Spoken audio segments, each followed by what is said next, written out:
সকাল 10:30টায় শুরু করলাম এই রোমাঞ্চকর দিনটা। স্তোভানকে স্কুল থেকে নিয়ে দক্ষিণেশ্বরে পুজো দিয়ে 12টা নাগাদ এগিয়ে গেলাম পুরীর উদ্দেশ্যে। রুট ডিটেলস সব তোমরা নিচে লিঙ্ক করা ব্লগে পেয়ে যাবে। এইভাবে আমরা থাম্বনেল ফটো তুললাম আর সপ্তর্ষি ইন্টারসেপ্টর ভ্যানদেরও ইন্টারভিউ নিয়ে নিল। আর তারপর দেখো কি হলো, মাঝ রাস্তায় পুরো ফ্ল্যাট টায়ার। সপ্তর্ষিকে বেচারা নিজেই পুরোটা করতে হলো। নিজে করাটা কিন্তু খুব কষ্টকর, খুব গায়ের জোর লাগে। আর তারপর দেখো টায়ারটার কি অবস্থা। বাই দ্য ওয়ে, ব্রিজস্টোন কিন্তু এর ওয়ারেন্টি ক্লেম ডিনাই করেছে, সেটা আবার তোমাদেরকে অন্য কখনো বলবো। রাত 11টায় আমরা পৌঁছালাম আমাদের এয়ারবিএনবি, কারণ সে রাতে আমরা কোনো হোটেল বুকিং পাইনি। বিশাল বড় কমপ্লেক্স, পুরীতে যে এরকম কমপ্লেক্সও আছে আমাদের কোনো আইডিয়া ছিল না। আমাদের মাথায় ওই পুরী মানে সেই পুরীই রয়েছে।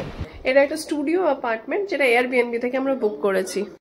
এখানে একটা ছোট্ট কিচেন টাইপের আছে, প্লাস সোফা, টিভি, জলের ব্যবস্থা তো আছে, আর সাথে একটা single bedroom and attached bathroom. এরম আরো মিনি ব্লগস এর জন্য সাবস্ক্রাইব টু ট্রিপল ক্যারি।